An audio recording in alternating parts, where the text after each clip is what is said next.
São 12 horas pontualmente e a equipe do programa Cidade em Movimento chegou agora há pouco em Floresta do Araguaia. Nós nos dirigimos aqui para o destacamento da Polícia Militar deste município. A nossa intenção é chegar lá na fazenda onde os dois irmãos Tony, ou Tônio, como foi conhecido, e Johnny estavam trabalhando e onde o Tony foi capturado. Nós conversamos com alguns policiais que estão aqui no destacamento e eles nos falaram que daqui lá são mais ou menos 70 quilômetros de estrada de chão. E devido a essa época de chuva, segundo eles, está muito ruim a estrada. Mas mesmo assim, a equipe do programa vai se deslocar até essa fazenda para tentar acompanhar o trabalho da Polícia Militar na busca pelo segundo irmão, o Johnny, que conseguiu escapar do cerco policial ontem, mais ou menos a essa hora, quando o irmão dele, o Tônio, foi preso. Nós não sabemos como será a trajetória, mas de uma coisa sabemos. Nós iremos em busca desta informação e saber se a polícia vai conseguir encontrar o outro irmão que ajudou a matar 6 pessoas da mesma família de maneira muito cruel.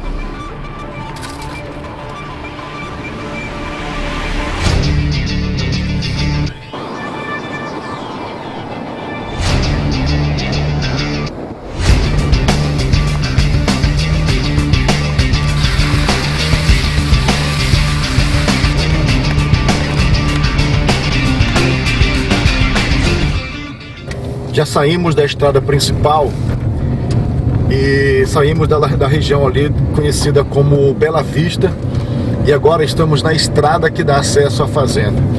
Nós agora há pouco falamos com um morador aqui da região que nos falou que nós estamos a 36 quilômetros mais ou menos da fazenda aonde nós queremos chegar.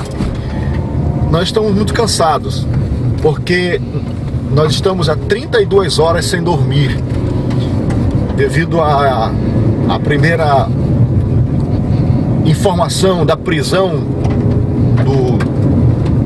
do Antônio, ou do Tony, como você preferir. Nós viemos para cá, para a região, fizemos o material, retornamos de madrugada para lá e estamos voltando de novo, né, para a região aqui de Floresta do Araguaia. E o cansaço é muito grande. Nós, até agora, já vai dar 2 da tarde, eu e o cinegrafista aqui, Som Lima, almoçamos biscoito, um pacote de biscoito e tomando um pouco de água. Aqui não tem onde comprar alimentação e nós estamos correndo contra o tempo porque nós estamos acompanhando a polícia e não tem tempo de parar para comer. A nossa meta é chegar lá na fazenda e acompanhar o desfecho dessa informação. Vamos lá para ver o que vai acontecer.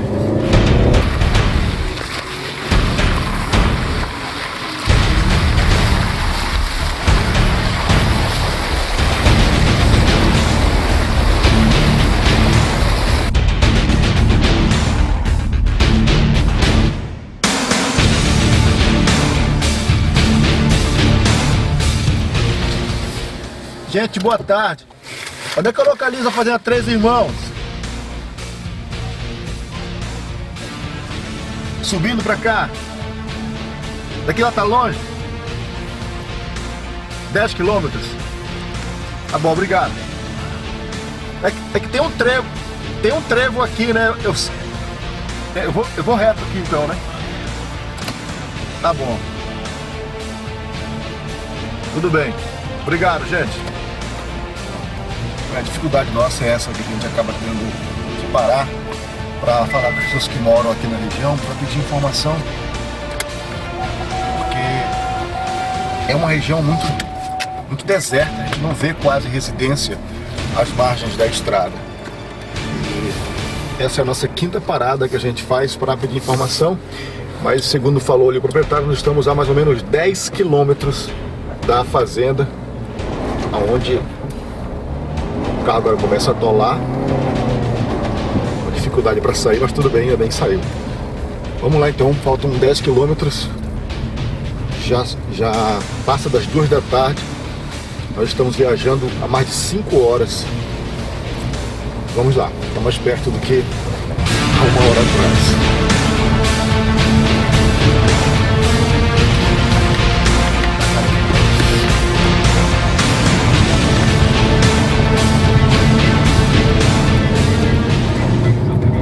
À medida em que nós nos aproximávamos da fazenda, foram surgindo algumas casas. E nós resolvemos parar para conversar com os moradores dessa região para saber se eles tiveram contato com os irmãos acusados da chacina. Primeiro, conversamos com a dona Luzia. Ela trabalha numa escola e disse que horas antes da prisão do Tony, o primeiro acusado a ser detido pela polícia, ela teve contato com ele e faz revelações do comportamento do acusado no meio da comunidade. É aqui com a dona Luzia. Dona Luzia, a senhora mora longe da fazenda? Eu moro aqui é a minha moradia. Pois é, mas daqui na fazenda, onde os 4 quilômetros. A senhora sabe que lá trabalharam 2 irmãos que praticaram aquela maldade, aquela família, né? Isso. Quando você ficou sabendo disso? Subi ontem, meu irmão do céu. Ontem. Que horas? Era 11h20, eu cheguei lá na escola ontem. Mas a senhora chegou a ver um deles alguma vez? Passou na frente do colégio ontem. Sozinho? Sozinho, de moto. E estava vindo para cá? Realmente tem um boteco bem perto do colégio. Aí que ele veio comprar um litro de pinga no colégio, no boteco. Perto da escola. Isso 11 da manhã? 11 da manhã, eu saí aqui da minha casa. E quando eu cheguei, tinha uns 5 minutos que eu estava lá, aquele moço passou lá. Aí falaram que era, depois do acontecido, que as polícias passou, tudo. Aí falaram que era ele. Eu digo, tá. E como é que a senhora reagiu sabendo que está a 4 quilômetros de uma pessoa tão perigosa? Não, meu irmão do céu, eu vou contar melhor. Hoje eu saí 5h25 daqui da minha casa e fui, você vai ver ali a entrada, onde eu fico. Aí eu lembrando aquele homem, meu Deus, porque não pegaram os 2, né? Pegaram acho que só um. E eu digo, meu Deus, esse troço não dá pra ele aí não, meu pai do céu. Não, você sabe que choveu e eu fiquei preocupado que o moço custou chegar no ponto de parado para entrar no carro, né? E que eu fiquei muito preocupada, falar a verdade, precisa. A gente fica muito emocionada, encabulada. A gente tá bem que aconteceu um tipo de coisa desse, nessa região nossa. Depois que a polícia foi lá na fazenda e prendeu um deles, que o outro fugiu, vocês dormiram tranquilo aqui? Não, praticamente não. A gente fica impressionado. Porque está muito perto. Muito perto. E ele pode, de repente, estar por aqui pela região. Isso, que a gente não sabe, né? Às vezes pode estar por ele aqui, a gente fica encabulado, impressionado, não dorme sossegada, né? Fica com medo, porque a pessoa que fez o que ele fez, como todo mundo sabe, já está sabendo, é perigoso invadir uma casa, matar quem viu para não descobrir, né? Tudo pode acontecer. A senhora ficou sabendo da chacina de que maneira? Não. O que nós ficamos sabendo foi nós assistimos na televisão, o passado. Pois é, aí depois quem falar, não, foi fulano de tal, é eles que dá do acontecido, um de Conceição e tal e tal. E o seu encontro com ele ontem foi a primeira vez? Primeira vez, eu mesmo nunca tinha visto. Ele sempre passava e trabalhava aí com conhecido por ali, passava aí, o meu marido trabalhava ali, mas ele nem dá bom dia para encarar dele. Não falava com ninguém? Não, ele nem olhou pro colégio. Os funcionários tudo lá, todo mundo para esse homem aí. Aí o motorista do carro falou assim, não, isso aí é lá da Arapoema, mas não era. Então aqui na Redondeza ele já tinha a fama de ser uma pessoa fechada, sem falar com ninguém? Não dá bom dia para ninguém, nunca ouvi falar isso, ele dá bom dia para ninguém. Ele ficou muito tempo aqui na região? Não, praticamente, não sei se tem 1 mês, 2 meses, mais ou menos isso. Porque eu vim saber hoje que ele tinha uns 2 meses por aí. Mas eu vim saber hoje. Muito bem, gente, essa é a situação, né? Ela foi gente. Desculpa, qual é o seu nome? Luzia. Dona Luzia, muito gentil falando com a gente. E enquanto não pegarem o outro, essa é a realidade do pessoal que mora aqui na Redondeza, com medo do que esse rapaz pode fazer, de repente, porque ele está com fome, está cansado, está no mato e vai procurar algo para sobreviver. Enquanto isso, a senhora faz o que para se proteger? Ele tem que se apegar com Deus, né, meu irmão do céu? Porque outra opção a gente não tem, porque não tem outro meio de se proteger, só Deus mesmo. Muito bem, gente, nós estamos tentando chegar lá à localidade. Como a dona Luzia falou, nós estamos a 4 quilômetros da fazenda onde os 2 trabalhavam. Nós estamos muito perto, portanto, de chegar ao local e conhecer um pouco da rotina desse rapaz. Como ela disse, aqui perto tem uma escola. Imagine uma pessoa que matou, como ele falou pra gente ontem na entrevista, matou 3 crianças, o perigo que essas crianças que estavam aqui não correram durante esses 30 dias. Continue com a gente. Aqui faz parte da propriedade, da fazenda? Faz. Tudo bem? Oi? Já na propriedade, nós paramos para conversar com o Fagner. Ele é funcionário da fazenda e vai nos contar que manteve contato durante 30 dias com os irmãos. Fagner não sabia que durante 30 dias conviveu com os irmãos acusados de uma tragédia que chocou toda a população. Fagner, você mora aqui na propriedade? Moro sim, senhor. Muito bem. Você trabalha aqui há muito tempo? Trabalho, tem uns... fichado mesmo tem pouco tempo, mas tem muito tempo que eu trabalho aqui, nasci na região aqui. Muito bem. Essa fazenda aqui é fazenda de cria e engorda? É, cria e engorda. A tua função aqui é qual? A minha é operador de máquina. Operador de máquina. É. Aqui tem mais ou menos quantos funcionários? Tem uns 30 funcionários, né, mano? Muito bem. E entre esses 30 apareceram 2 funcionários, né, da fazenda que eram perigosos. Como é que foi o contato de vocês nesse período que os caras trabalhavam aqui? Não, ele assim, com a gente mesmo, ele era um cara que a gente não dava nem pra suspeitar, né? Dele, que poderia ser essa coisa. Poderia ser essa suspeita dessas coisas. Mas aí ontem a polícia chegou já pra pegar ele já. Aí pegou um, o outro fugiu. Eles moravam aqui na propriedade? É, ele ficava lá no alojamento lá. Lá dentro da propriedade? É, no alojamento ali. Você tinha contato todos os dias com ele? Todo dia eu via ele. Como é que eles eram com vocês? Não, ele é um cara sossegadão mesmo. Trabalhador, todo trabalhador. A gente mesmo que não sabia, nem suspeitava, né? Que era o cara de uma periculosidade dessa. Mas você já tinha escutado falar na chacina, né? Já tinha ouvido falar. Mas a gente não suspeitava, né? Porque pelo tanto de crime que foi, a gente pensava que o cara não tinha cara de pau de chegar e vir trabalhar bem aqui pertinho, não. Ele brincava com vocês, fazia amizade? Não, ele não era muito brincalhão, não. Ele não era muito brincalhão, assim, de puxar brincadeira, não. Eles eram um cara mais na dele, né? Ele um cara sossegado. Dos 2, qual era que era o mais estranho? O mais estranho era o que tá preso. É. O outro era mais brincalhão, ele era mais sorridente. O que tá solto ainda. Eles compraram uma moto, foi aqui na região? Foi, eles compraram ali nos poceiros daí de fora. Mas assim, aqui nunca encrencaram com ninguém? Não.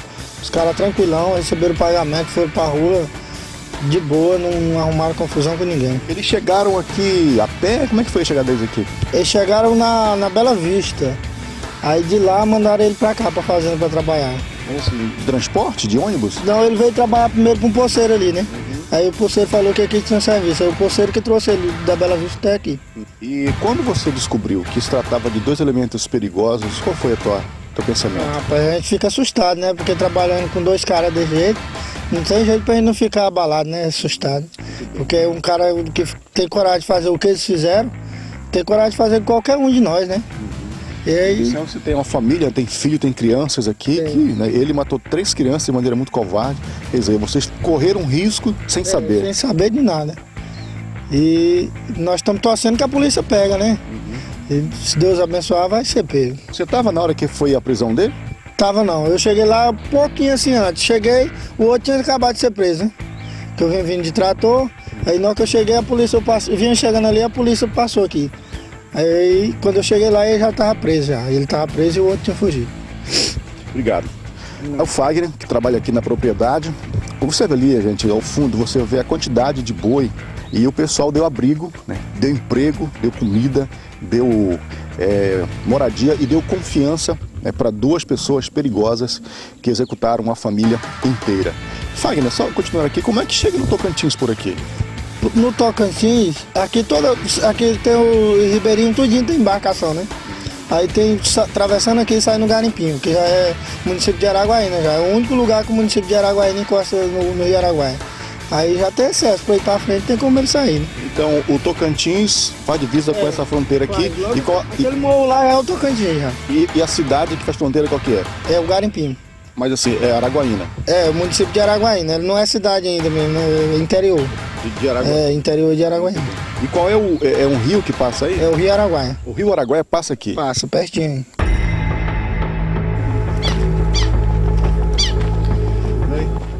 Finalmente chegamos na propriedade. Foi aqui que os 2 irmãos conseguiram emprego e viviam normalmente trabalhando de serviços braçais.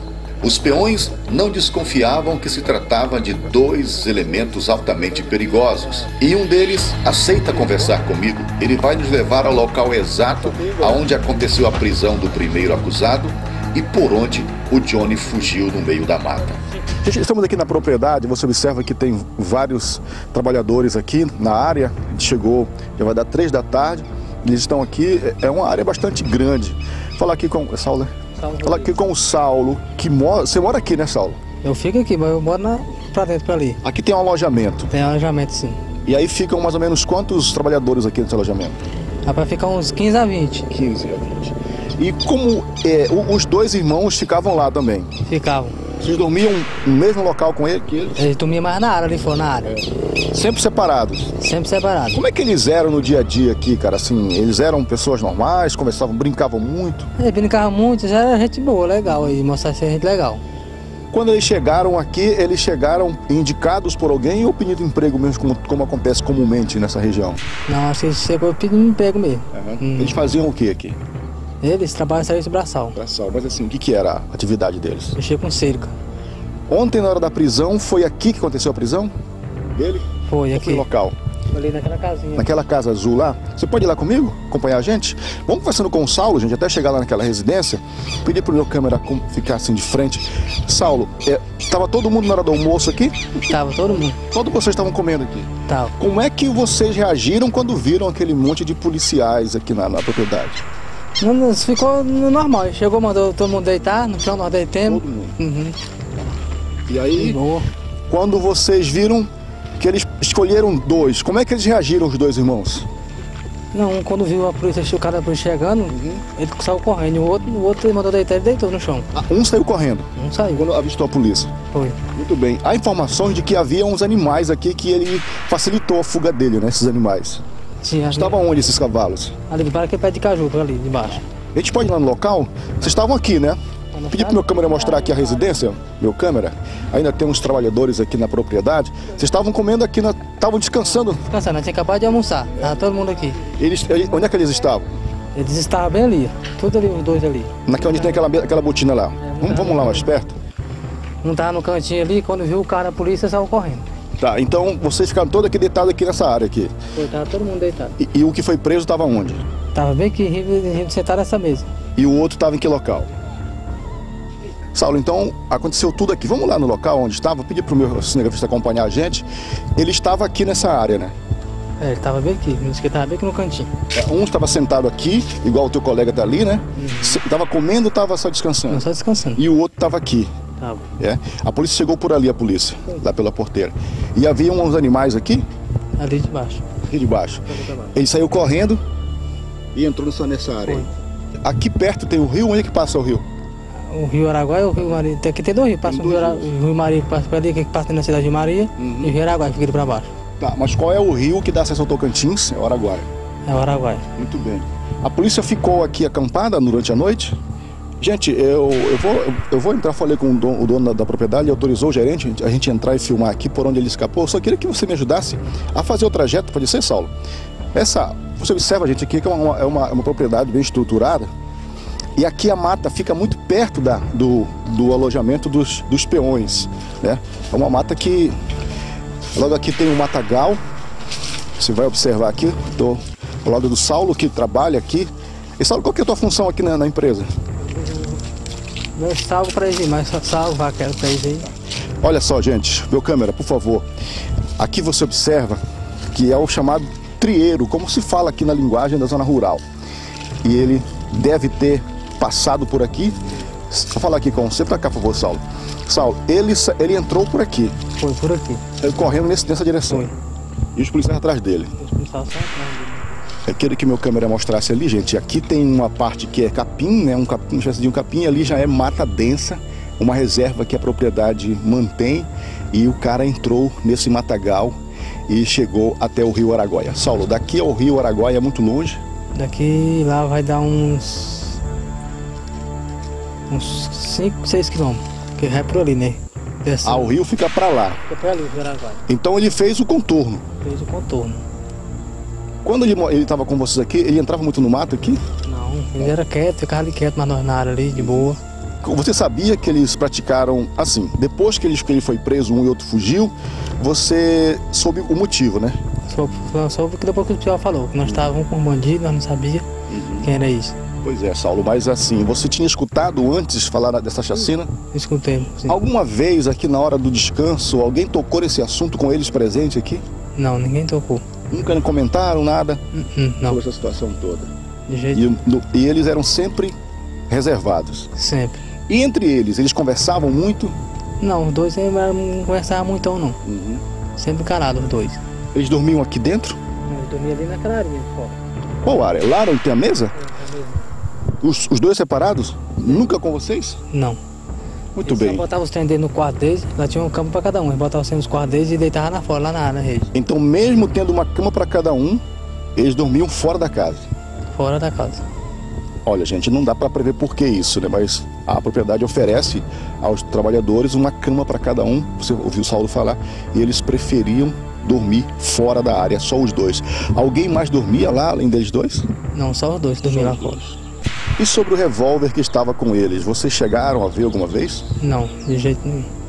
Só quando foram presos? Só quando foram presos. Muito bem. Esta então, obrigado, Saulo. Esta então é a trajetória dos dois irmãos. Essa propriedade, que fica no município de Floresta do Araguaia, abrigou por 30 dias, Saulo, mais ou menos? Quanto período que eles ficaram com vocês por aqui? Eles ficaram durante 30 dias trabalhando aqui. Aqui há esposas dos trabalhadores, há crianças e os trabalhadores. Eles não sabiam que estavam convivendo, almoçando todos os dias, dormindo perto de dois cruéis elementos. Um está preso, você viu eu conversando com ele aqui no programa ontem. E o outro ganhou a mata, fez um contorno, andou mais de 5 quilômetros, chegou no Rio Araguaia e atravessou para o Tocantins. Mas a polícia continua na busca desse elemento. Você viu que há helicópteros sobrevoando aqui a propriedade, já se deslocaram para o Tocantins e a qualquer instante teremos notícias sobre a prisão do Johnny. Ele que executou a golpes de facão, a golpes de foice, uma esposa de um trabalhador e ainda executou várias crianças de maneira muito cruel. É o programa Cidade em Movimento, vindo no local da informação. A reportagem foi interrompida às pressas porque a polícia teve uma informação preciosa. Johnny foi visto no estado do Tocantins. Ele atravessou pelo Rio Araguaia e estava se dirigindo para a cidade de Araguaína. A movimentação... Estava ligado ao áudio? Muito bem, gente, nós recebemos agora há pouco informações dadas por policiais militares que passaram por nós agora na estrada de que o Johnny teria sido visto no Tocantins. É que aqui atrás da propriedade passa o Rio Araguaia. Há informações de que o Johnny teria sido visto no Tocantins. Ele teria atravessado pelo Rio Araguaia, que passa aqui atrás da propriedade, numa pequena embarcação e chegado ao estado do Tocantins. A informação foi passada à nossa reportagem pelos policiais que passaram por nós em viatura. Inclusive, dentro de uma das viaturas estava o Major Daniel Dias, comandante da operação.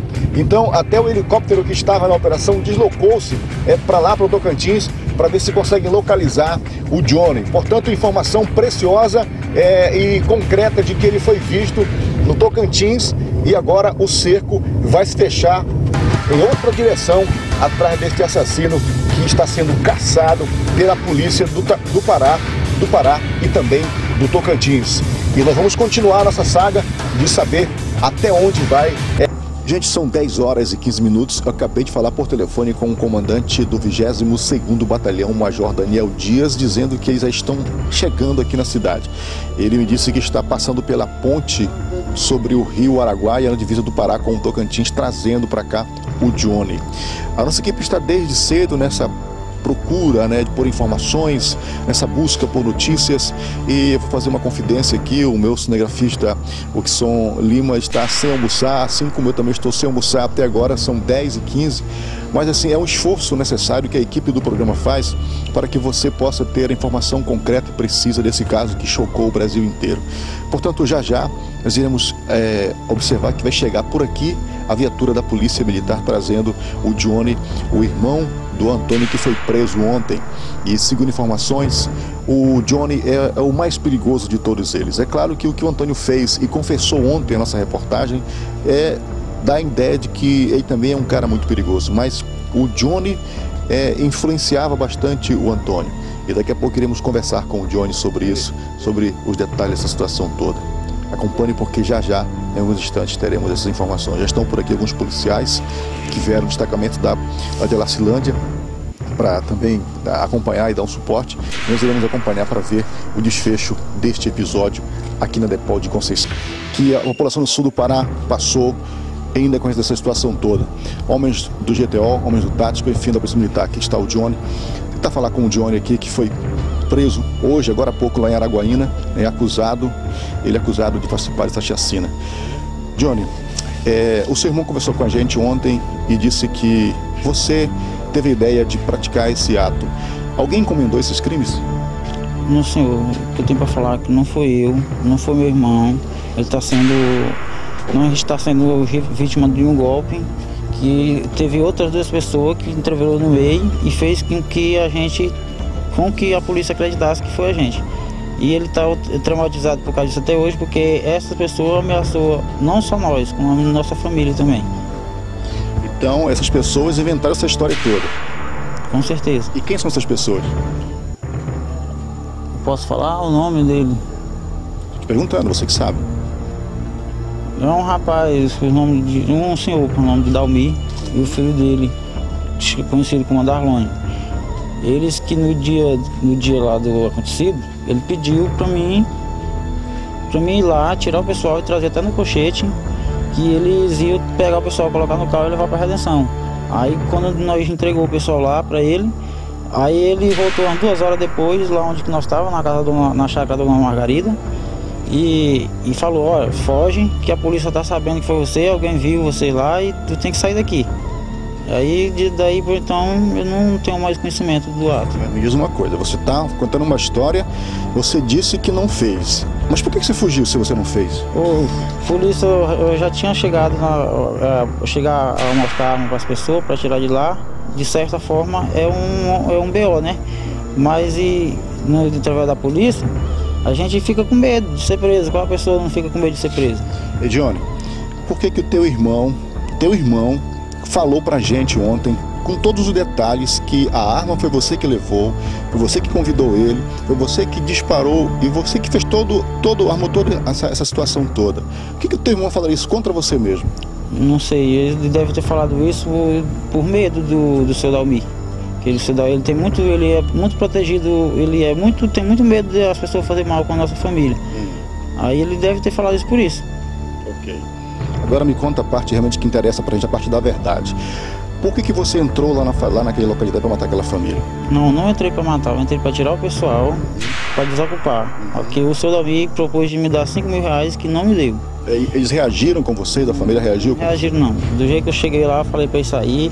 Eles falaram: o que você vai fazer? Não, o carro está esperando vocês ali, no cochete, e a gente vai levar vocês até na Redenção. Isso era que horas da noite?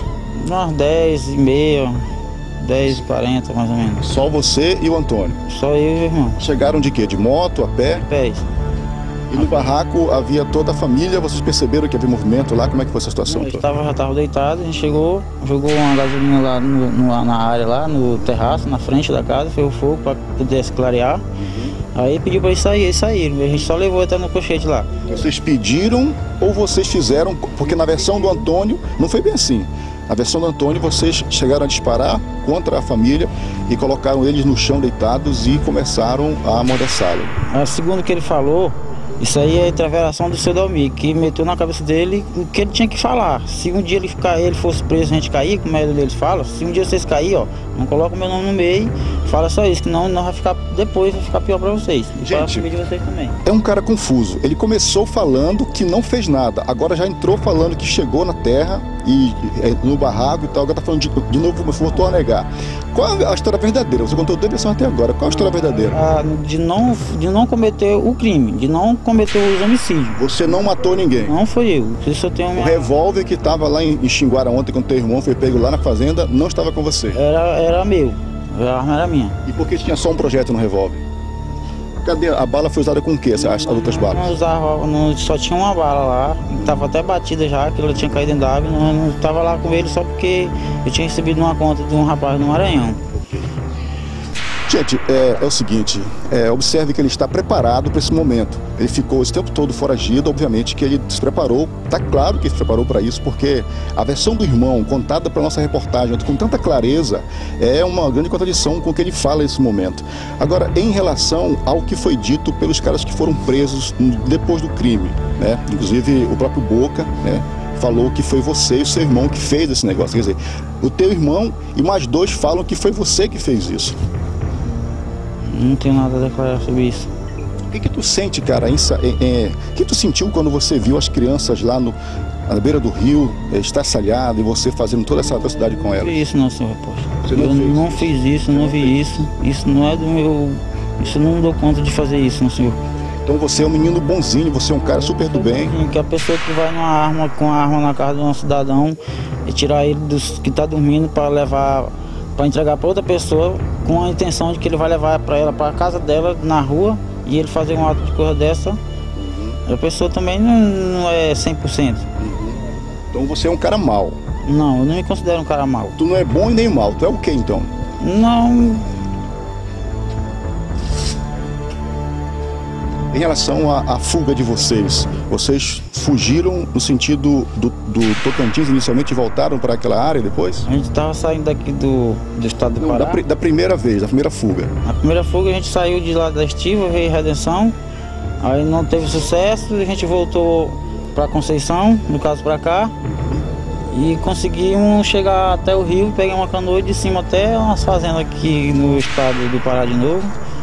Fiquemos por lá uns dias. Vocês roubaram a canoa onde? A gente pegou a canoa bem aqui no posto aí, no cais aí. E daqui foram para que lugar? Desceu pro rio aí, pra uma fazenda aí, perto, depois da Podar. E foi no local que vocês pegaram a farinha com o senhor e o açúcar? A farinha nós pegou numa casa que estava sem ninguém. Eu tô te perguntando isso porque essa informação eu sei, porque quem falou para mim ontem foi teu irmão. Quer dizer, ele mente numa parte e outra ele fala a verdade? E é onde eu tô sabendo, sim. Então ele é um mentiroso. Teu irmão é mentiroso. Ele tá com medo. Tá com medo de alguém fazer mal à nossa família. Mas ele não mora aqui, ele mora no Piauí. Como é que alguém vai fazer mal pra vocês lá no Piauí? Se ele sabe onde é lá, ele conhece tudo lá, conhece nossa família todinha. Tá, digamos que você está falando a verdade, que esse senhor que comendou a morte dessas pessoas e tal. O que eles... qual a razão que ele pediu para que você fosse lá nessa localidade? É para desocupar a terra que ele ia vender e ia me dar 5 mil. 5 mil reais. Aí o plano deu errado e vocês mataram a família. Não, a gente não matou a família, senhor repórter. Eu não matei. Todos esses policiais que estão aqui, todas as versões que foram contra vocês, inclusive a foice com sangue, o revólver na tua mochila, a versão do teu irmão, a versão de 2 pessoas que foram presas, tudo isso é mentira. Você é o cara que está falando a verdade. Eu tô falando a minha verdade. Agora, se alguma pessoa está tentando me acusar cada vez mais, não estou falando sobre a polícia, sobre as outras pessoas que estão fora, que estão tentando me acusar cada vez mais, só porque eu já estou aqui nessa, porque eu já fui lá, assumi que fui lá, não tem nada... Tu já matou quantas pessoas? Eu só matei uma pessoa até hoje. Onde foi? Em Eldorado dos Carajás. Como foi esse assassinato? Nossa, gente... Foi arma branca, foi revólver? Foi facão. Foi vingança?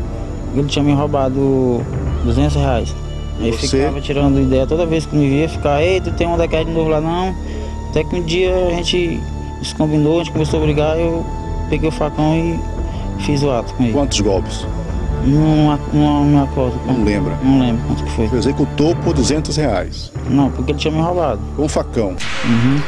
E a morte parecida com a morte da mulher que morreu na beira do rio também, que morreu a golpes de facão e de foice. Não tem alguma coisa parecida nesse caso, não?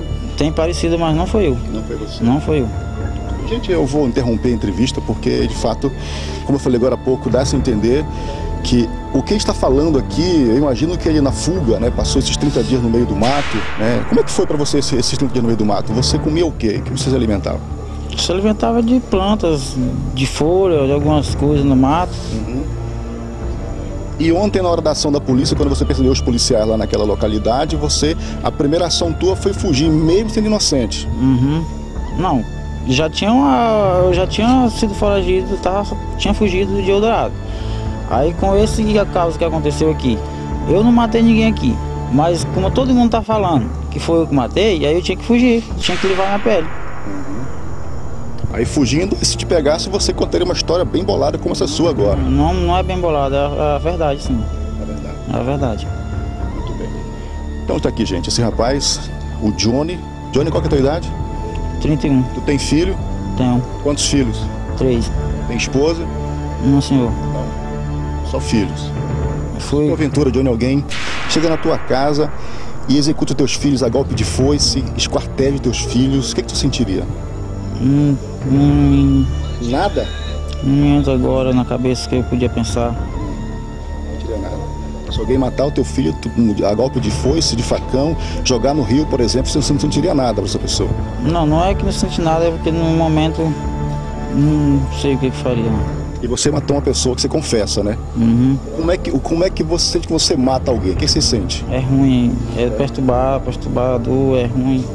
Você deu o primeiro golpe, continuou golpeando, o que você sentia? Não lembro, no momento, se eu reposto, eu não perdi, fiquei fora de si, fiquei fora de mim. Quando veio já tinha acontecido. Ok. A mesma coisa que você está contando pra gente, o teu irmão contou também ontem, pra gente, falando que ele sentiu a sensação de matar 3 pessoas com um revólver. Para que você fique realmente refrescado, vou te contar o que ele contou pra gente. Que você chegou lá no barraco, rendeu a família, todo mundo ficou no chão deitado e você amarrou todo mundo e obrigou, junto com o teu irmão, a caminharem 4 quilômetros no meio do mato. Isso é mentira? É mentira. Chegando na beira do rio, ele deu um tiro nas costas do rapaz da família. Ele contou isso, não sou eu. Ele contou que deu um tiro nas costas do pai de família e você matou a mulher com um golpe de foice. Isso é mentira dele? É mentira, sim. Mentira dele? É mentira. E no meio da confusão, o rapaz tentou pegar o revólver e ele deu 3 tiros, matou as 3 crianças e você teve a ideia de esquartejar as pessoas e jogar no rio. Isso é mentira também dele? É sim.